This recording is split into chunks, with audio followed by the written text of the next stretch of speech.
right, guys, we're back. As the great psalmist DJ Khaled once said, we're here for another one. Another one. Another one. This week, Exodus chapters 3 and 4. Really dug this sermon. We'll talk a little bit more of as we go today. I'm always amazed as we're learning to read these scriptures more faithfully, how much more interesting the Bible is, Oh, um, how nerdy it is, and then yeah, just like the way the world just looks different. The world, everything feels different, looks different. The gospel is even more beautiful. Like it's just wild. Like yeah. TikTok, the last couple days has been absolutely insane with just a bunch of wild stuff and from our world. And I would say, like we said last week, uh, if you're not finding the ways of Jesus and how you're translating scripture, you're going to run into some issues. Isn't the And world supposed to be ending today yeah, so or if you were tomorrow? watching this, you got left behind with all of us. So Yeah. we're all here. I saw Brian Zahn post a picture on top of a mountain this morning, and he goes, "I got left behind, or I'm in heaven. I'm not sure right now." So that was kind of cool. And yeah, we're in our worship team at church is in a massive group text message. So one of our guitar players, Jonathan Diaz, whose birthday's today, happy birthday, Diaz. Happy birthday. Um, right off the bat, started the day off with a roll call to see who all was left, and so it's Beautiful. uh, it's been a fun morning for sure. But yeah, we're gonna start a new segment this week that we're calling deep cuts and hyperlinks. And basically, throughout this series, every time you look down at me and go, "Hey, we might talk about this week," and give me a wink, I'm just going to write it down. And so that's what I did this week. So first things first, I don't have a bunch, but first things first, you mentioned Sunday that some when you were talking about Mount Sinai, when Moses goes to Mount Sinai, you read the scripture, and then you said some of y'all's versions may say something different than Sinai. What I guess mine said Sinai. So Okay, what? okay. Yeah. So like, what would those other versions possibly said? And then I guess what's the significance and the differences there? Well, there really isn't. There's not. Yeah, I was kind of the the reason I said that we might talk about it is just the importance of Mount Sinai, like in general. That Yeah. all throughout, you're going to see these encounters with God on Mount Sinai, and one Sure. of the reasons that it's Hebron here. And then, like, that's probably what another translation said, something along those lines. Hmm. Um, and then it becomes Sinai, and there's just so much significance with Sinai. Moses has an encounter up there. He's going to take people back to have an encounter with God up there. Yeah. Jesus is going to die outside of the city in Jerusalem on a mountain, and Hmm. yeah, I mean, it's all of it is important. So. Yeah. Yeah. Especially after this week, with some of the visuals that we see, and I'm already looking ahead and going, okay, I Yeah. see where this is going to come back into play at some point. It's like watching a Marvel movie. You're like, yeah, there's a reason this was shown right here. This is going to come back into play later. Hmm. Uh, so definitely looking forward to that. Can you speak to the significance? You mentioned that the word that they use for basket is the same word that they use for like Noah's Ark or Ark of the Covenant. Hmm. Um, you kind of paused on that Sunday when you mentioned that, and Yep. of course, I quickly wrote it down. But can you Yeah. speak to the significance of that a little bit? Yeah. So the basket that Moses gets put into is kind of the same word picture as the ark that Noah was in.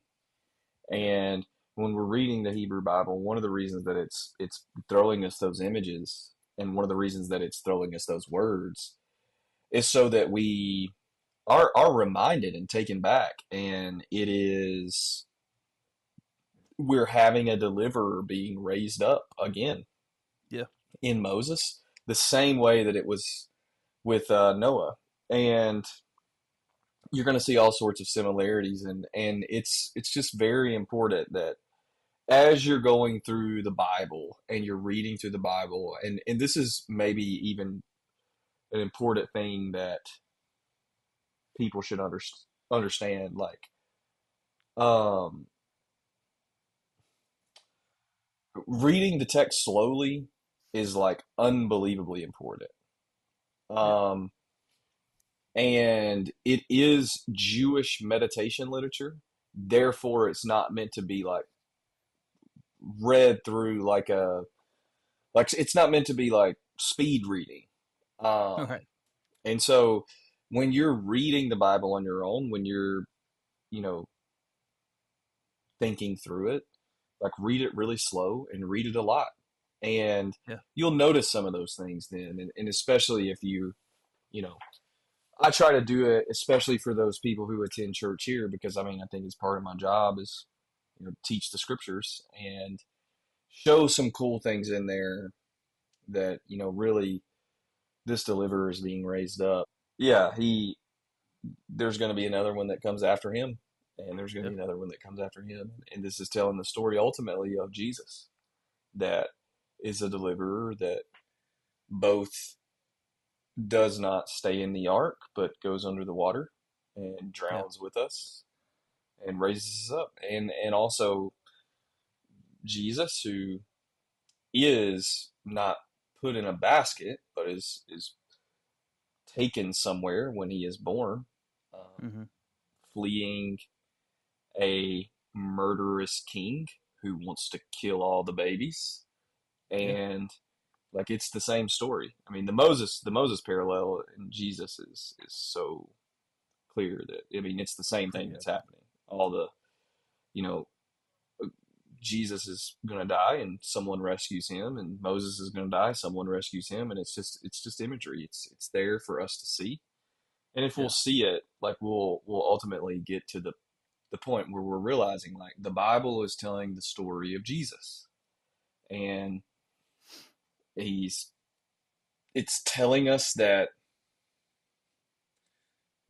yeah, it's telling the story of Jesus. So Yeah. Yeah. Um, you made a connection Sunday as well about Moses being placed in the basket, by the reeds, and then reference the Red Sea, which I'd never heard of it, being called the Sea of Reeds.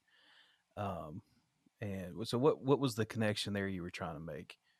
well, I'm gonna make it here in the next few weeks. Really, it was Oh, a so that was a set. It's sneak a peek. setup. It's a Yeah. setup. Yeah. So Moses is put in the basket by the Sea of Reeds, and he Hmm. parts the Dead Sea, or the Red Sea, sorry, which is the Sea of Reeds. And so Yeah.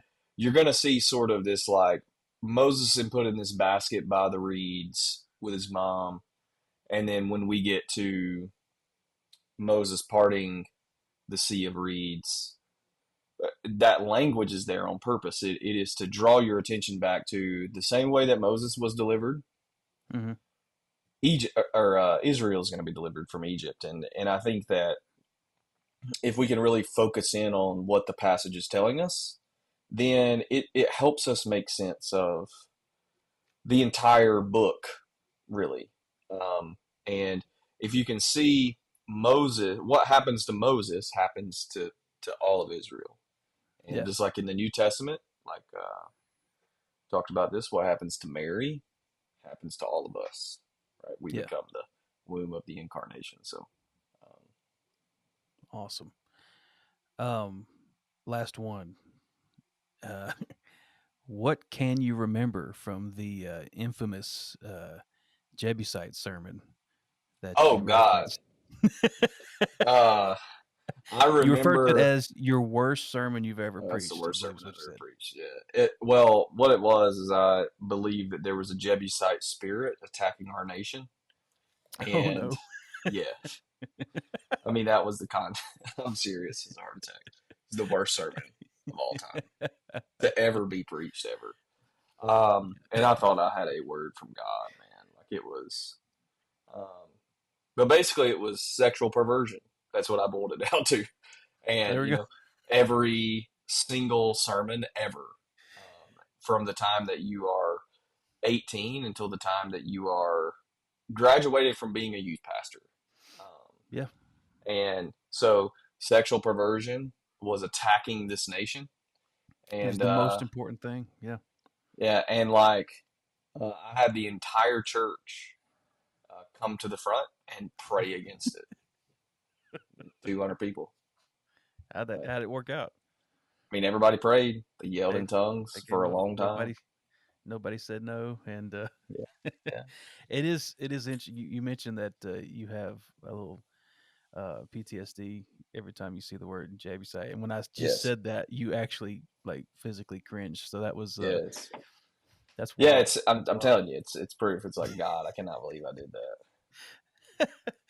Oh man! All right, so this week we you talked about um, basically Moses encountering the burning bush, um, and then obviously the commission and everything else that Hmm. came with that story. And I said it that way because anytime in my 36 years on this planet, um, anytime we hear this story of Moses, specifically the burning bush uh, moment, it's always about the commission Hmm. and God calling him to go set my people free. Hmm. Um, and it's usually, I've heard that story 1,000 times, and it's not necessarily a throwaway story in the overall arc of Moses. Obviously, it's very important, uh, but it just seems like it's anytime it's told, it's just a let's get to Egypt type situation. So God calls him Hmm. here, and then we move on. Um, and I texted you about this yesterday, but like both sermons on Sunday, I it kept hitting me, and then the more I thought about it after I left, was like this. I kept getting this picture because you made some parallels again to Genesis and to Eden, and I just kept getting this picture of like Cain returning to Egypt Hmm. and eating from the tree of life and stripping off empire, stripping off Babylon to return to what it was supposed to be, and Hmm. it was like Cain returning Moses. to Eden. You mean? Yes, Sorry. yeah, Yeah. yeah, Okay. Cain. Perfect. Perfect. Yeah, Okay. like obviously it was Moses, but in my head I was picturing Hmm. Cain, and Yeah. him Yeah. returning back to um, the way it was supposed to be, Yeah. and I just the more I thought about it, the more I was like, man, this is not just a throwaway story, and it's Hmm. not even about the commission itself as much as it was the moment and the call. And this week's theme really leaned into uh, the topic of intimacy and the importance of intimacy. Hmm. And so like first of all, you mentioned a few minutes ago, but like um, everything that happens to Moses, will eventually happen to Israel. And I guess I've never just, I've heard stories of Moses 1,000 times in my life, and I've never put that two and two together. That wow, everything that is happening is literally foreshadowing what's going to Hmm. happen to the people of Yeah. Israel. Um, so obviously, there's an underlying significance with that foreshadowing. Why do you? I don't know. I guess I'm trying to figure out a way to ask the question, but like, what do you think the importance is there? I mean, you even made the connection to Mary, but why are we seeing this foreshadowing? I guess through Moses to set up the story of Israel. Yeah. So, well, Exodus is really a theme all throughout the Bible itself. Exodus actually starts in Genesis 11. And so Yeah, when Abraham leaves, that's the moment that the Exodus starts, right? When Abraham leaves Haran, that's the moment it starts. One of the things that you're seeing is that why? is that I think one of the reasons why is that the authors and the people who put together the Hebrew Bible, they wanted you to read it that way. That's the way that Yeah. meditation literature would have been read, is that you're kind of seeing this, and then this is going to recur again, or this is going to occur again, and you see the recurring theme. But as far as Moses and Israel, you're seeing what the story of the people of God like is, and what happens to Moses happens to me.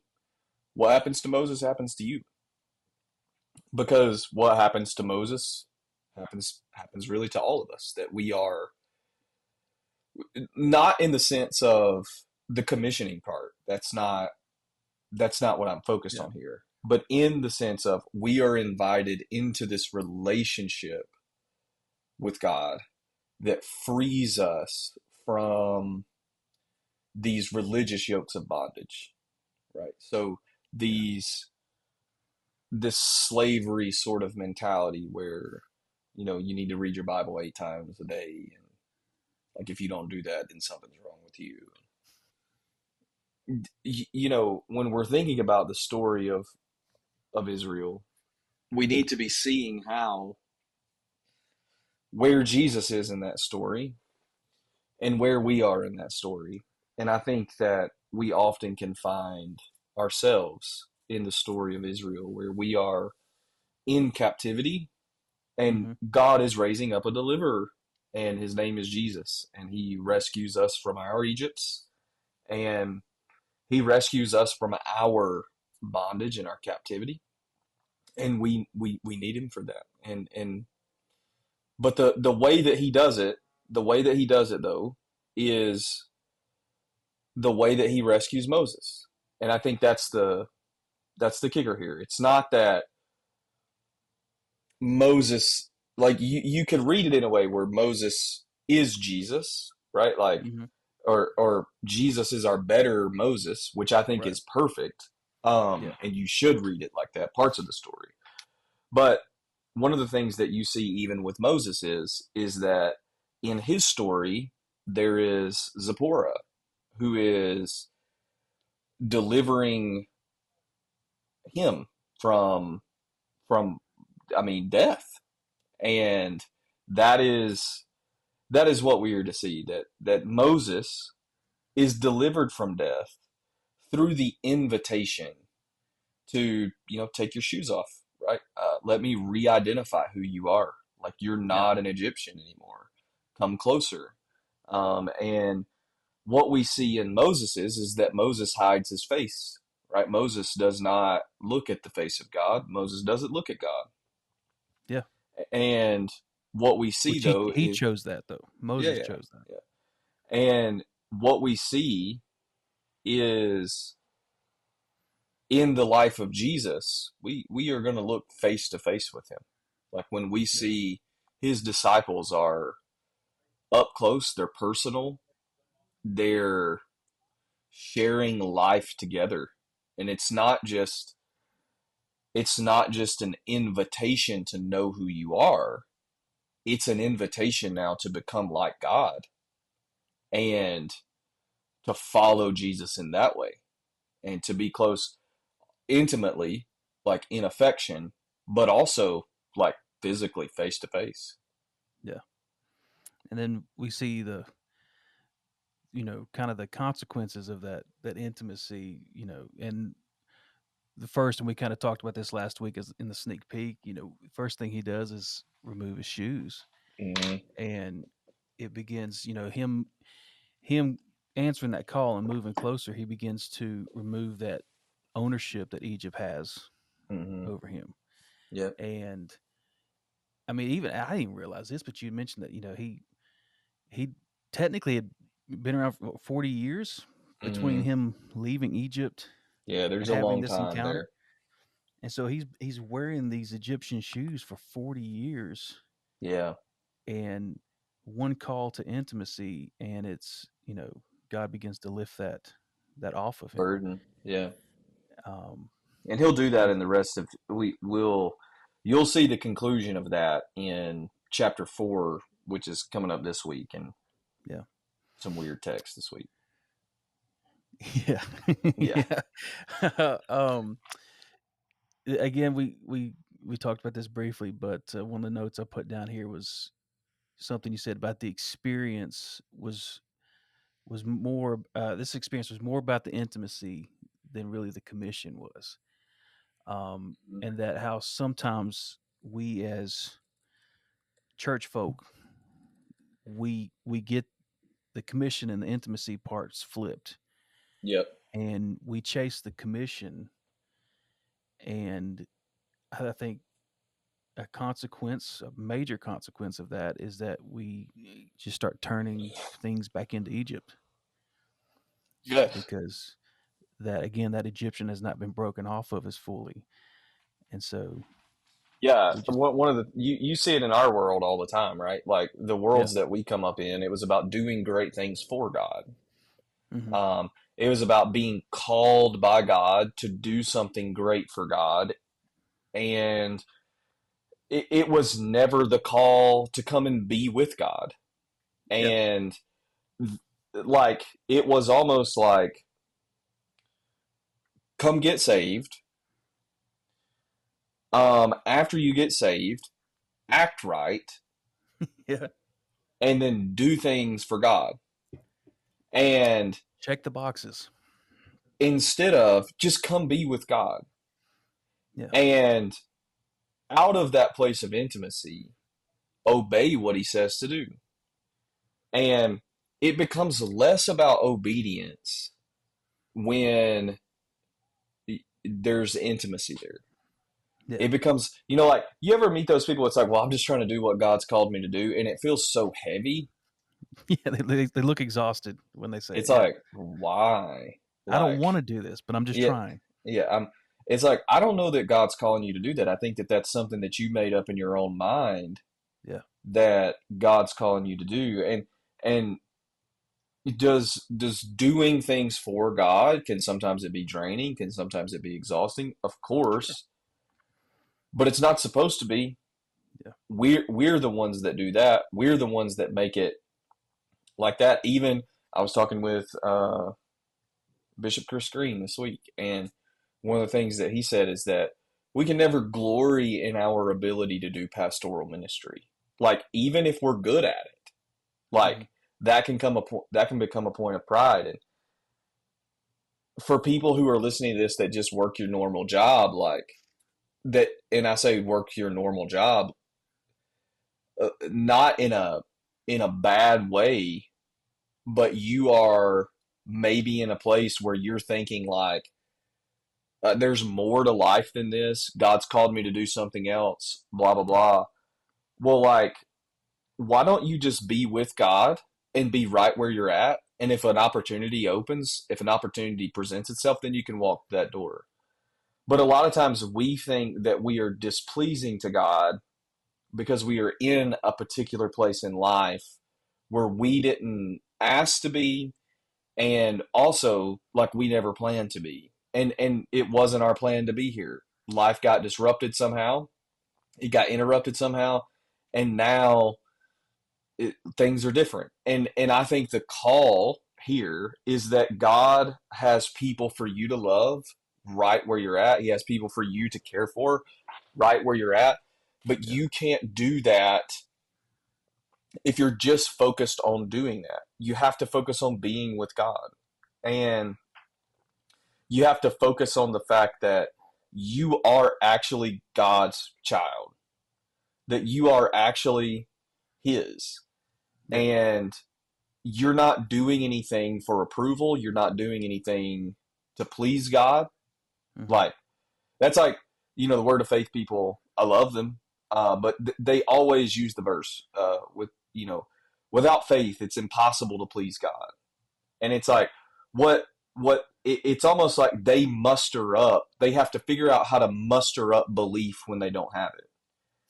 And I would say that like intimacy is going to lead you to the place of the fact that you can be going through hell and you can say, I don't know how God's going to do this, but He is. Yeah. And that's not like speaking a negative confession. right? Like that's what lots of word of faith people would say. It's like you have a negative confession if you have doubt in your heart. And it's like, I don't have, it's not that I don't believe in God. That's Yeah. not the case here. Mm-mm. It's that I'm being honest with you about my doubts. And if God can't work because I'm doubting, then he's probably not God. He's probably not God. Yeah. Um, it's, again, the I think the big picture is this intimacy is one even further helping us to discover who God is, um, who He truly is, Mm-hmm. uh, and you know, I think it's like you said in your, I think it was your second point where you talked about this leads to real deliverance Yep. when we strip off Egypt. We start to learn who he really is. Mm-hmm. This gives us something sweeter. You Yep. use the word sweeter, and um, again, we always somebody earlier today asked me if I had backslidden, and I found that funny. I started laughing. I said, "You have no idea, uh, boy." I was like, "Boy, Yeah. have I backslidden." Yeah. Who, But to whose standard, right? yeah, yeah, That's what, yeah. exactly. That's exactly right. But that word sweeter, man, it's just we have this whole moral code. Again, we got the boxes to check. Yeah. But when you begin to discover who he really is, it's less about the I need to do this, and it's more about the man. This is just so much better. This So is so much much better. better. And you used the example of when somebody's recovering alcoholic or addict, and you know they they have a relapse of some sort. Mm-hmm. The I'm sure shame and stuff like that's all kind of part of that, but it's in most cases it's less really about the shame and more about this is just not who they are anymore. And so their reaction to it is it's like, yeah, this really sucks more because this is not who I am. I have found Yep. something sweeter. And so when I put those Egyptian shoes back on, this don't feel right. I don't walk the same as I used to, and Exactly these right. don't these shoes don't fit anymore, right? Yeah. Yeah. And it's like Exactly. that's yeah, man, it's so true. And it's like the participation piece of this is like such a yes, the invitation is to participate in the work of God from the place of intimacy. Yeah. And it's not to participate in the work of God because God's just called you to do something. Yeah. God was trying to deliver Moses from having an idea of like, wow, this is what I'm called to do, or this is what I'm supposed to go do. And he was trying to get him into the mindset of God is coming up here to meet with me. Yeah.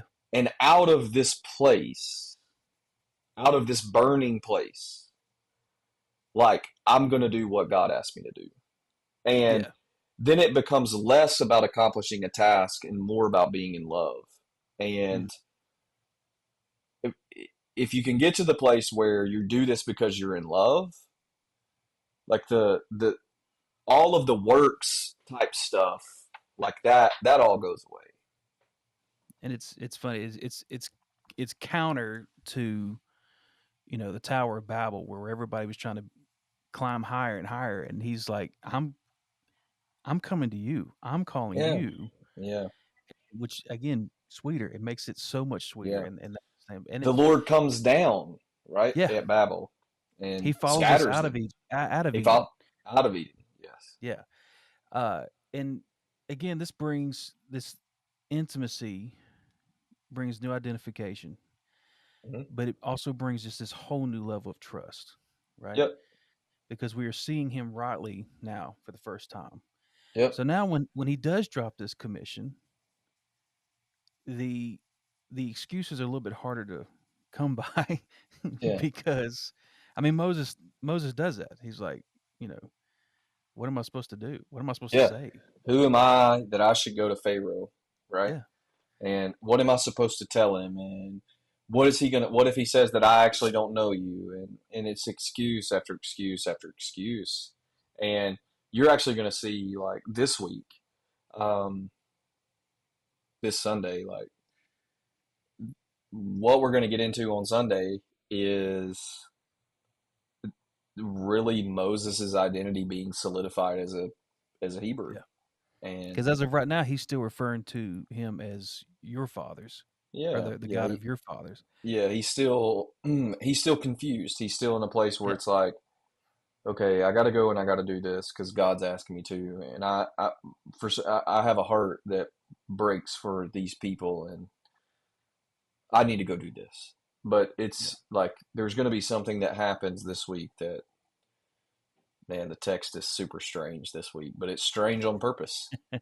Like strange on purpose. When I tell you that I'm so excited for you to read that text this week, it's going to be a good time.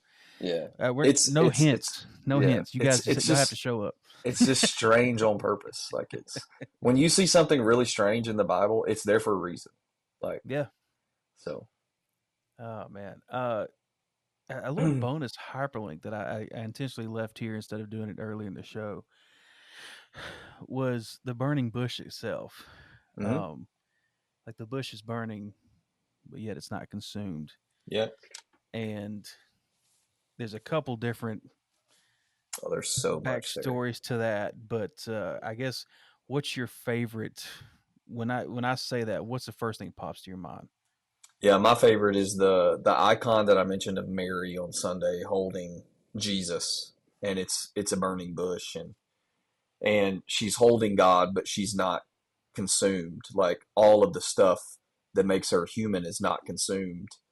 And it's the Yeah, same way that we hold God. It's that the Spirit lives within us and it burns us, but it does not mutilate us. yeah, It does not make us into something that we're not. It makes us into the fullness actually of who we are. And so when I saw that icon for the first time, I was like, and then my one of my favorite quotes ever is it comes from a book called Anticipating Christmas, and I forgot the I actually forgot the dude's name here, but I was actually reading something that I wrote and used this, but like, um, what happens to Mary happens to us, and yeah. when I read it, when I look at that and I think about it like that Mary is holding God and it God is burning within her as a holy God and burning away all of the like burning away all of the stuff within us, but not consuming her. Mhm. I think that that is, yeah. I mean, I think that that is, that's my favorite. Yeah. I mean, it's like Pastor Case used to say. I mean, that's a gospel worth embracing and Yeah, chasing, and yeah, it's less about the transaction, yeah. and it's just truly beautiful. Now we got Moses, um, and again, it baffles me. 40 years walking in those shoes. Um, Long time. Yeah, he's when he was in Egypt. He tried to do things his way, right? And and also like I want to say why the reason that I think it's 40 years. I mean, I could be totally wrong about that, but there's a new Pharaoh, right? yeah, So a generation has passed, yeah, yeah. And Moses is going back to a new Pharaoh. So that's the Yeah. reason I believe that. So Okay. Yeah. So he gets the commission, and again, he's slowly starting to learn this new identity, and now he's getting ready to go back to the place hmm where he came from, but this time God's going with him, hmm and this time he's not going to do things. Last time he was there, you mentioned something too about.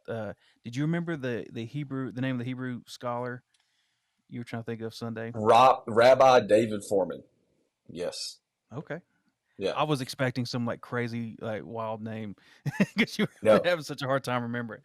Uh, but he talked about how God recognized that fire, for injustices Mm. that was in Moses. which is beautiful, right? Yeah, We that's what we David love Foreman says. Yeah. we love to fight against injustice, but oh, that was a really loud noise. But he, when he was in Egypt last time, he tried to fight injustice his way, Yep. and we saw how that went. And Didn't go so well. now he's going back, Yep. and God's with him this time with this new found intimacy with him to now go back and find the people and show them a better way and show Yep. them a way out. Yep. Um, this story, I mean, we're 4 chapters in, and already, I mean, two sermons, and I'm already seeing this thing so much more beautiful Yeah. and finding our connections uh, to the Old Testament just, you know, on a different level. I guess, do you have any sneak peek for us for this week that you can throw out there to get us ready? Yeah. Yeah. So one of the things, again, I mentioned this last week on our um, show last week. Zipporah is there again, and in Moses' deliverance, the name is Shipporah. It's like Shipporah. Here it's Zipporah. In Mhm. Hebrew, it translates as almost the same thing, and it's trying to give us, I think, a hint that says there's a woman in Moses' life that is like a mother figure to him, that's giving him the identity that he needs. I mean, this Mm. happens like, I mean, very clearly in the text that I actually sent you. Like, that's what's happening. Like, Yeah. that moment is what will become Passover, and then what will later become baptism. And Moses like Moses is dragging his feet. He still is convinced, but he needs somebody to push him. He Yeah. needs somebody to say, "You got to go do this." Yeah. And that's what we get, I think, this week. And there's always these barriers to us understanding who we are, and always. And we're going to talk about some of those this week. So Yeah. Well, you know, as always, I encourage everyone here to go back and either watch the sermons from the previous weeks on YouTube, or I've uploaded them in our podcast feed as well. Uh, jump in there, and then yeah, Sunday yeah, part three. You got to part come hang three, out with us, man. There's two services. nine We will thirty, both be 11:30. yep, we'll be at both of them. This is a good time.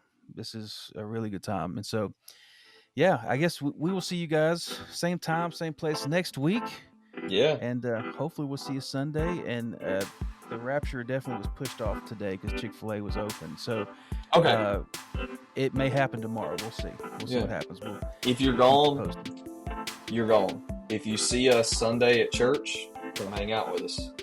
Absolutely. All All right. right, y'all. See you. See you.